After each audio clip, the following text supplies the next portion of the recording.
75वें स्वतंत्रता दिवस की आप सभी को हार्दिक शुभकामनाएं। जो आज़ादी लाए वो भारत माँ के लाल राज दुलारे हैं। जितने प्यारे बापू हमको उतने सावरकर भी प्यारे हैं। सच है बापू शांति अहिंसा की राहों के राही थे। काला पानी पाने वाले भी तो माँ के वीर सिपाही थे।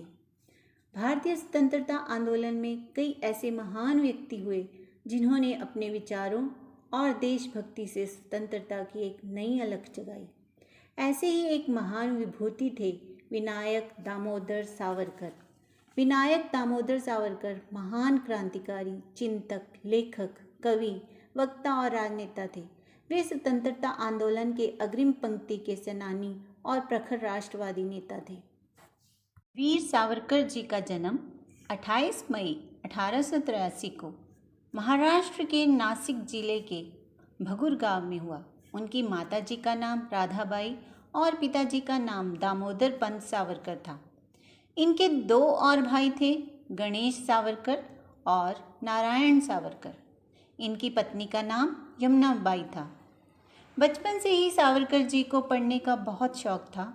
1901 में नासिक से मैट्रिक की शिक्षा पास की। मशहूर फर्ग्यूसन कॉलेज से स्नातक की डिग्री और लंदन जाकर वकालत की डिग्री प्राप्त की।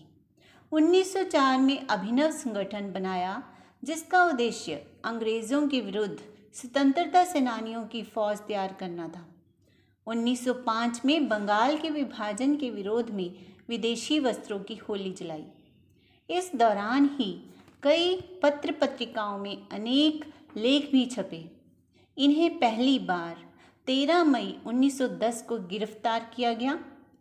7 अप्रैल 1911 को इन्हें दोबारा गिरफ्तार कर लिया गया। 1911 से 1921 तक ये अंडमान के सेल्युलर जेल में कैद रहे। ये ऐसे स्वतंत्रता योद्धा थे जिन्हें 2 आजीवन कारावास की सज़ा मिली। ऐसे महत्वपूर्ण अंश को तिल तिल मिटना पड़ा। कोठरी के आगे कोठरी बनाकर सीखचे खड़े कर दिए गए। सागर का किनारा, पता नहीं सागर और सावरकर जी का क्या संबंध था। वो जिस तरह जहाज से सागर में कूद पड़े, स्वतंत्रता के लिए छलांग लगा दी। उताल सागर की तरंगे, अनंत सागर, अपार जल राशि, कहाँ किनारा, कौन सा ठिकाना मिलेगा, इसका भरोसा। मगर अंतःकरण में एक संकल्प, मैं पराधीनता स्वीकार नहीं करूँगा। ऐसा पौरुष, सागर से 2 हाथ करने का फैसला और फिर उन्हें सागर के किनारे काले पानी की सज़ा। नारियल छीलना, कोयलों में जोत कर तेल निकालना किसी के भी साहस को कम कर सकता था। जेल में बंद सावरकर जी चांद से बातें करते थे, संदेश देते थे। उनकी कविताएं विश्व के इतिहास में अलग स्थान रखती थी। सावरकर जी का कवि ऊंची से ऊंची उड़ान भरता था। उनकी कविताओं में ऊंचाई भी थी और गहराई भी, मगर उन्होंने यथार्थ की धरती से नाता नहीं तोड़ा। सावरकर जी ने अंडमान के एकांत कारावास में जेल की दीवारों पर कील और कोयले से कविताएं लिखी। सावरकर जी द्वारा लिखित पुस्तक the Indian war of independence 1857 एक सनसनीखेज पुस्तक रही जिसने ब्रिटिश सरकार को हिला डाला था। सावरकर जी ने 1857 की लड़ाई को ब्रिटिश सरकार के खिलाफ आज़ादी की पहली लड़ाई घोषित किया। सेहत बिगड़ने के कारण उन्हें महाराष्ट्र की रत्नागिरी जेल भेज दिया गया। जेल में रहकर उन्होंने हिंदुत्व शोध ग्रंथ लिखा। जेल से छूटने के बाद ये हिंदू महासभा के अध्यक्ष बने, जिसका उद्देश्य देश की प्राचीन संस्कृति की रक्षा करना था।